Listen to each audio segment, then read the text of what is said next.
ప్రేమ వస్తే చూపించాలి, కోపం వస్తే చెప్పాలి. ఆల్వేస్ హ్యాపీగా ఏ రిలేషన్షిప్ ఉండదు, పర్ఫెక్ట్ పర్సన్ వరల్డ్లో ఎవరు ఉండవు. ప్రతి భార్య వైఫ్ హస్బెండ్ దగ్గర నుంచి ఎమోషనల్ సపోర్ట్ మాత్రమే ఎక్స్పెక్ట్ చేస్తుంది. లైఫ్ ఏంటి, వైఫ్ ఏంటి, తన ఇంపార్టెన్స్ ఏంటి మన లైఫ్లో అని ఎర్లీ స్టేజెస్లో రియలైజ్ అవ్వడమే ఇంపార్టెంట్. ఎప్పుడు ఆనందంగా ఉంచుతూ నువ్వు ఇచ్చే ఆనందాన్ని నేను తీసుకుంటా ఉంటా. కామ్ అండ్ కంపోజ్డ్ మ్యాన్ దొరికాడు. I love him so much. Okay no use వాడు విండండి.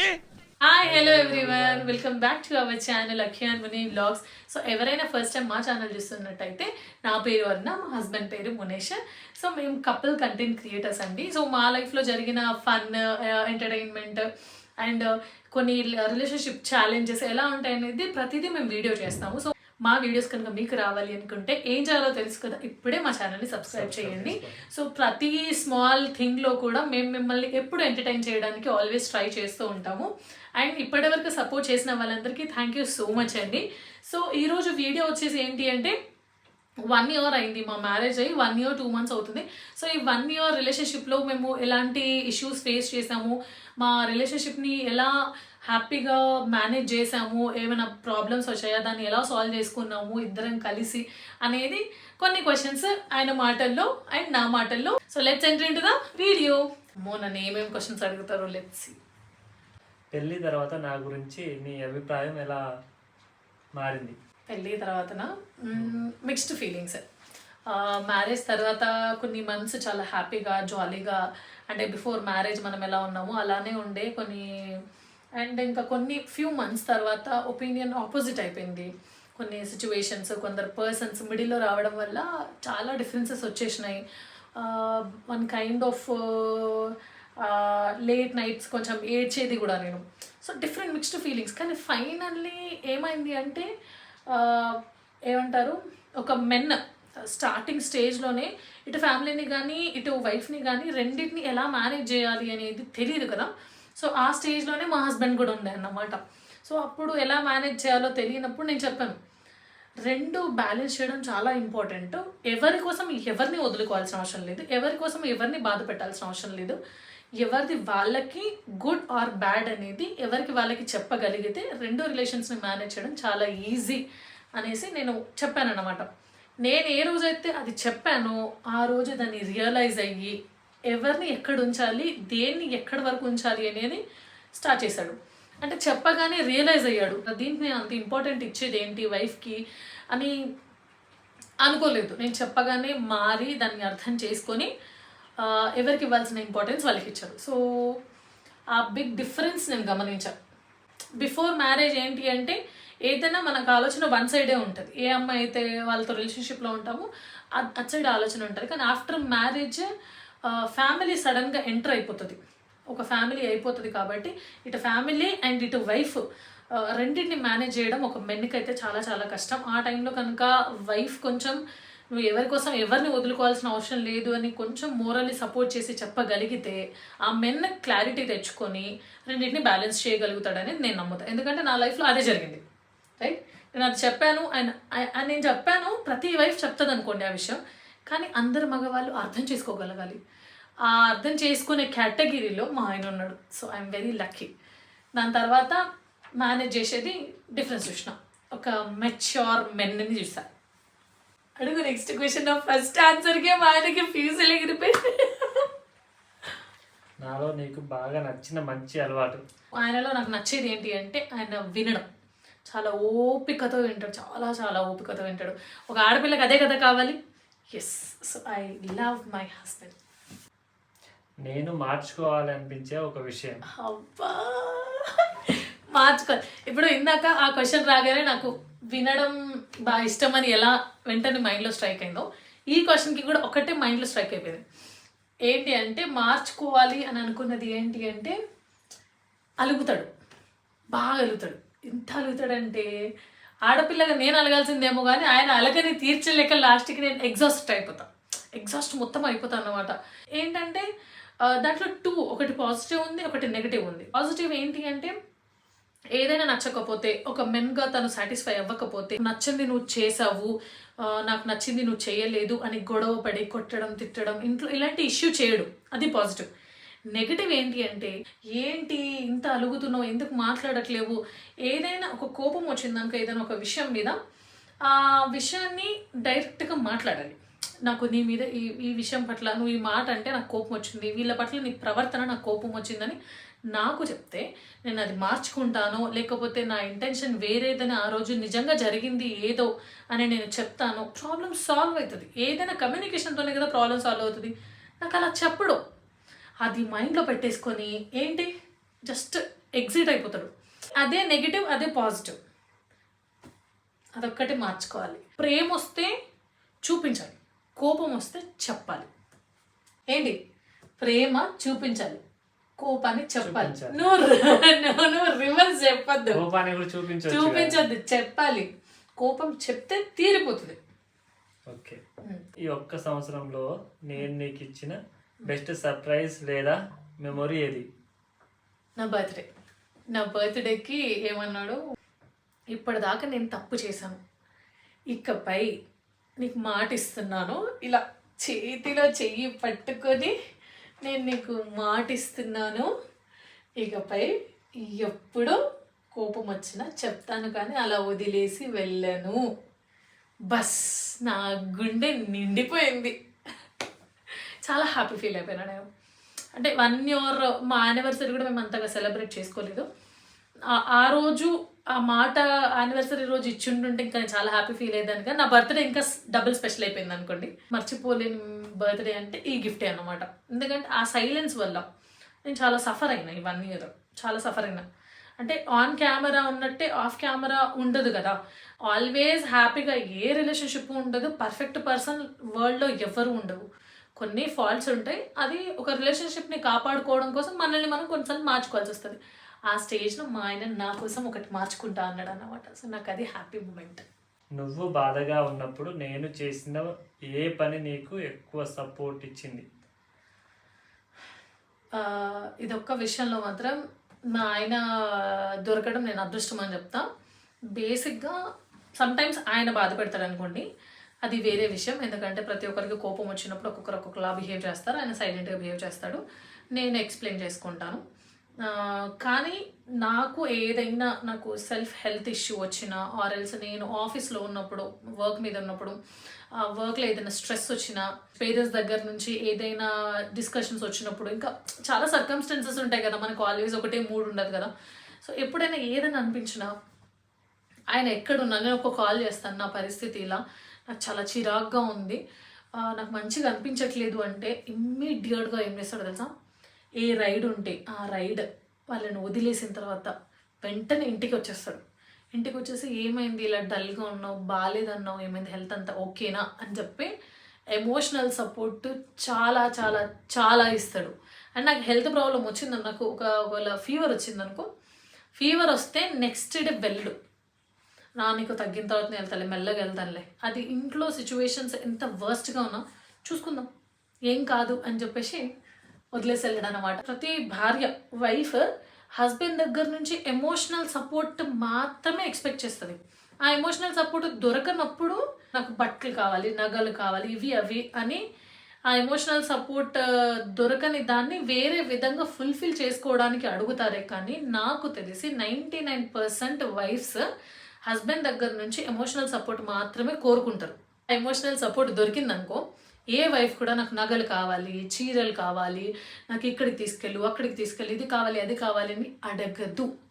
అందుకే నేను ఏ రోజు నాకు ఇది కావాలి అది కావాలి అని నేను తనని అడగను. ఎందుకంటే నాకు ఎప్పుడు ఎమోషనల్గా ఫుల్ఫిల్ చేస్తూనే ఉంటాడు అన్నమాట. సో ఆ విషయంలో అయితే నేను చాలా చాలా చాలా లక్కీ, వరల్డ్స్ లక్కీయెస్ట్ వైఫ్ అని అనుకుంటాను నేనైతే. Thank you so much. నాతో ఇంకా ఎక్కువగా చేయాలనుకునే పని ఏదైనా ఉందా?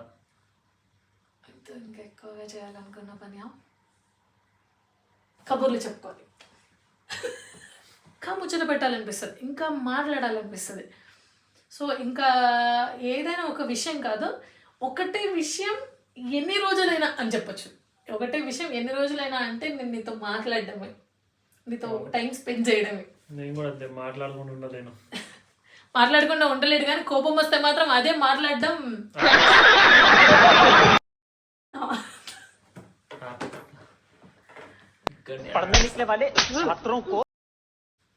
నన్ను ఒక్క మాటలో డిస్క్రైబ్ చేయాలి అంటే ఏం చెప్తావు? ఒక గ్రీన్ ఫ్లాగ్ అనొచ్చు నువ్వు. గ్రీన్ ఫ్లాగ్ ఎలా అంటే ఒక వైఫ్కి ఏ పరంగా మనము అవైలబుల్ ఉంటే తనని హ్యాపీగా ఉంచవచ్చు, అండ్ దేన్ని అంటే ఒక రిలేషన్షిప్ని కాపాడుకోవడానికి మనల్ని మనం మార్చుకోవడం చాలా ఇంపార్టెంట్. అండ్ తను చెప్పినప్పుడు మనం అది విని మనము ముందుకెళ్తేనే హ్యాపీగా ఉంటుంది లైఫ్ అనేది. మన లైఫ్లో చాలా ఎర్లీ స్టేజెస్లో రియలైజ్ అవ్వడమే ఇంపార్టెంట్. రియలైజేషన్ అనేది ప్రతి మెన్కి వస్తుంది ఆబ్వియస్గా, కానీ కొందరికి పెళ్ళైన 10 yearsకి 15 yearsకి 20 yearsకి వస్తుంది. అప్పటికి లైఫ్ మ్యాక్సిమం అయిపోతుంది. దాని తర్వాత ఏముంటుంది, ఇక కిడ్స్ని గ్రో చేయడం ఇలానే ఉంటుంది. కానీ బిఫోర్ కిడ్స్ కనుక కొన్ని థింగ్స్, ఫ్యామిలీ లైఫ్, లైఫ్ ఏంటి, వైఫ్ ఏంటి, తన ఇంపార్టెన్స్ ఏంటి మన లైఫ్లో అనేది తొందరగా రియలైజ్ అయ్యి నెక్స్ట్ ఇయర్స్ అన్నీ చాలా హ్యాపీగా స్పెండ్ చేయాలి, హ్యాపీగా ప్లాన్ చేసుకునే మనిషే దొరకడమే నేను లక్కీ అని ఫీల్ అవుతాను. సో హీఈస్ ఏ గ్రీన్ ఫ్లాగ్. మన ఫ్యామిలీ కోసం నీ డ్రీమ్ ఏంటి? నా ఫేవరెట్ క్వశ్చన్. చెప్పు. నా డ్రీమ్ ఏంటి అంటే సింపుల్గా ఒక్కటే, నువ్వు నేను, నా కోసం ఒక కొడుకు, నీ కోసం ఒక కూతురు. నాకు అబ్బాయి అంటే ఇష్టం, మా ఆయనకి అమ్మాయి అంటే ఇష్టం. మా అమ్మాయి ఈయన వర్క్కి వెళ్ళి వచ్చేలోపు డాడీ మమ్మీ చూడు నన్ను ఇలా అంది అని నా మీద ఆయనకి కంప్లైంట్స్ ఇచ్చుకుంటూ వాళ్ళిద్దరు ఒకటైపోయి నన్ను అనడము, నేను తిట్టగానే వాళ్ళిద్దరు సైలెంట్ అయిపోవడము, సేమ్ నేను కొడుకు మేమిద్దరము ఆయన మీద కంప్లైంట్స్ ఇవ్వడము, ఆయన ఏ అని అనగానే కొడుకు ఆబ్వియస్గా భయపడతారు కదా, తండ్రి ఏ అనగానే అమ్మో మా ఆయన నన్ను అంటే మేమిద్దరం ఆయన ఏ అనగానే సైలెంట్ అయిపోవడము. ఈ సింపుల్ థింగ్స్తో చాలా హ్యాపీగా నలుగురం, ఇప్పుడు ఇద్దరం కలిసి డ్యాన్స్ వేస్తున్నది, నలుగురం కలిసి డ్యాన్స్ వేస్తూ వాళ్ళని చాలా హ్యాపీగా పెంచుతూ వాళ్ళకి నచ్చింది వాళ్ళకి ఇస్తూ హ్యాపీగా ఉండడమే లైఫ్లో గోల్. అంతే, అది ఒక్కటే. ఇదే మనిషి ఇంకొక 60 సంవత్సరాలకు కూడా నన్ను అంతే ప్రేమించాలి అనేది నా గోల్ ఫస్ట్. పిల్లలైనా కూడా తర్వాత వెళ్ళిపోతారు కదా మన లైఫ్లో నుంచి, కానీ వెళ్ళకుండా పర్మనెంట్గా ఉండేది హస్బెండ్ మాత్రమే. సో అందుకే I love him so much. First question నీకు, పెళ్ళికి ముందు నాలో నచ్చింది ఇప్పుడు ఇంకా నచ్చేది ఏంటి? అంటే సపోర్టివ్గా ఉంటావు, అంటే ఏదన్నా డౌన్లో ఉన్నప్పుడు నువ్వు ఎటువంటి టెన్షన్ పడకు, ఏదైనా ఉంటే కలిసి చూసుకుందాంలే అని చెప్తావు కదా, అది చాలా హై అనిపిస్తుంది నాకు. అప్పుడు ఎంత ఉందో ఇప్పుడు కూడా దానికంటే ఎక్కువనే ఉంది. అదే ఆ ఒక్క విషయం చాలా హై అనిపిస్తుంది. నెక్స్ట్ క్వశ్చన్, ఈ ఒక్క సంవత్సరం నాలో వచ్చిన పెద్ద మార్పు ఏంటి, అంటే బిగ్గెస్ట్ చేంజ్ ఈ 1 yearలో? మనకు నచ్చినట్టు కాకుండా మనకు నచ్చిన వాళ్ళ కోసం వాళ్ళకి నచ్చినట్టుగా ఉండడం అనేది నేను చూసిన మార్పు. అదే మా ఆయన చెప్పేదంటే, మనకి నచ్చిన వాళ్ళ కోసం ఏదైనా ఒక బంధాన్ని కాపాడుకోవాలి అని అనుకుంటే మనకి నచ్చినట్టు నేను ఇలానే ఉంటా, నువ్వు నన్ను ఇలానే యాక్సెప్ట్ చేయి అని అనకూడదు. అలా అన్నారు అంటే వాళ్ళు మనల్ని ప్రేమించినట్టే. నీతో నేను బ్రతకడానికి నన్ను నేను కొంచెం మార్చుకుంటూ ముందుకెళ్దాము అని వాళ్ళని వాళ్ళు మార్చుకునే వాళ్ళే మనల్ని జీవితంలో నిజంగా ప్రేమించిన వాళ్ళు. అదొకటి జీవితంలో గమనించండి. సో థర్డ్ క్వశ్చన్, నాలో నీకు బాగా నచ్చిన అలవాటు ఏంటి? ఏదైనా అనుకున్నావు అనుకో, ఏదైనా వర్క్, రేపు మార్నింగ్ ఏదైనా వర్క్ చేయాలనుకుంటే కంప్లీట్ చేసిన తర్వాత నెక్స్ట్ పని మీద పడతావు. అది చాలా ఇష్టం నాకు. రే నువ్వు బాగా డెవలప్ అయ్యావురా. నేను మార్చుకోవాలి అని అనిపించే ఒక విషయం ఏంటి? కొంచెం ఎదుటి వాళ్ళు చెప్పేంత వరకు కొంచెం వెయిట్ చేయాలి. నువ్వు చెప్తావు అయిపోతుంది, కానీ వాళ్ళు ఏం చెప్తారు అనేది కొంచెం వెయిట్ చేయాలి, వినాలి, పూర్తిగా వినాలి, దాని తర్వాత మాట్లాడాలి. నేను నీ మాటల్ని ఖచ్చితంగా ఒక సజెషన్ లాగా తీసుకొని నెక్స్ట్ టైం నుంచి ఆ మిస్టేక్ చేయకుండా నేను ఖచ్చితంగా నేను మార్చుకుంటాను. ఏంట్రా ఇది? నీకు బాధగా ఉన్నప్పుడు నేను చేసిన ఏ పని నిన్ను ఎక్కువగా సపోర్ట్ ఇచ్చింది అని అనిపించింది? వర్క్ కానీ ఫైనాన్షియల్ కానీ రేపైనా చూసుకోవచ్చు, కానీ ప్రస్తుతం ఎప్పుడు బాగాలేదు కదా, ఇప్పుడు నువ్వు రెస్ట్ తీసుకో, ఏదైనా ఉంటే తర్వాత చూసుకుందాం. నీకన్నా ముఖ్యం ఏం లేదని చెప్తావు కదా, బాగా అనిపిస్తా. చాలా బాగా అనిపిస్తుంది. అదే కదా నేను కోరేది అదే కదా. నువ్వు బాగున్నా బాగాలేకున్నా నువ్వు వెళ్ళాల్సిందే, తప్పదు అంటే అదొక డిప్రెషన్ కి తీసుకెళ్ళిపోతుంది ఒక అబ్బాయిని. అంతే. ఏదన్నా ఇద్దరం కలిసి ఫేస్ చేద్దాము, ఒక్కడివే ఎందుకు అంత సఫర్ అవుతున్నావు అని వైఫ్ చెప్తే చాలా సపోర్టివ్ అనిపిస్తుంది. ఏదో తేడాగా ఉందేంటి. నెక్స్ట్ క్వశ్చన్, నాతో ఇంకా ఎక్కువగా చేయాలి అని అనుకునే పని ఏదైనా ఉందా? ట్రిప్స్ వేయాలనిపిస్తుంది. అంటే నువ్వు ఉరుతావు కదా, ఏంటి బాబా అన్న ఇంకోసారి అన్న ఉంటావు దానితో బయట ట్రిప్స్ వేయాలని చెప్పి చాలా అనిపిస్తూ ఉంటుంది. ఓకే, నెక్స్ట్, ట్రిప్స్ బిజినెస్సా లేకపోతే ఫ్యామిలీ టైమా? Most family time. నన్ను ఒక్క మాటలో డిస్క్రైబ్ చేయాలి అంటే ఏం చెప్తావు? నువ్వు నాకు దొరికిన ఒక వరం.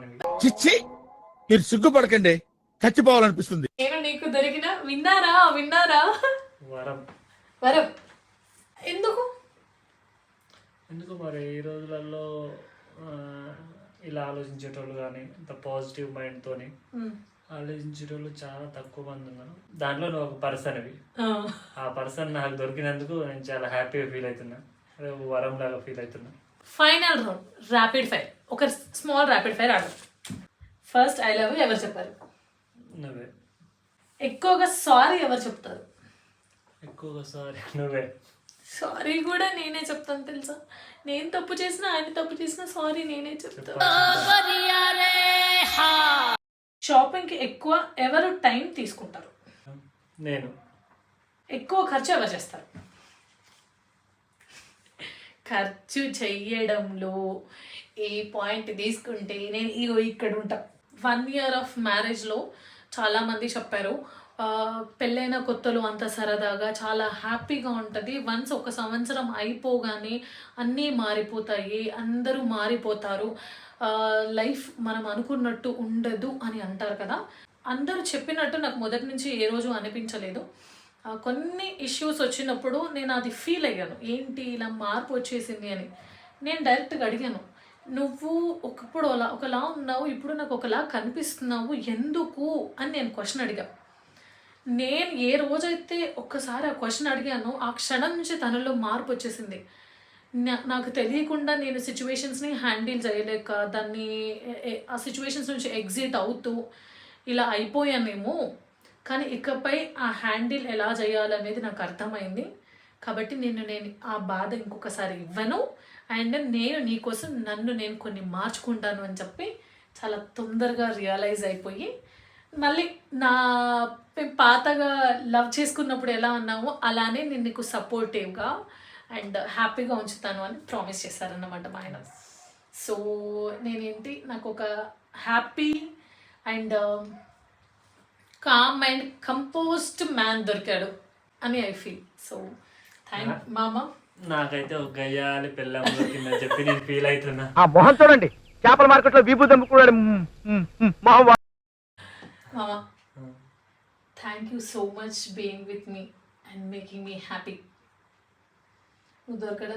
నేను దొరకడం నువ్వు వరం అన్నావు, కానీ నువ్వు దొరకడం నా అదృష్టం. ఈ అదృష్టాన్ని ఏ రోజు నేను వదులుకోను, ఏ క్షణం కూడా నేను వదులుకోను.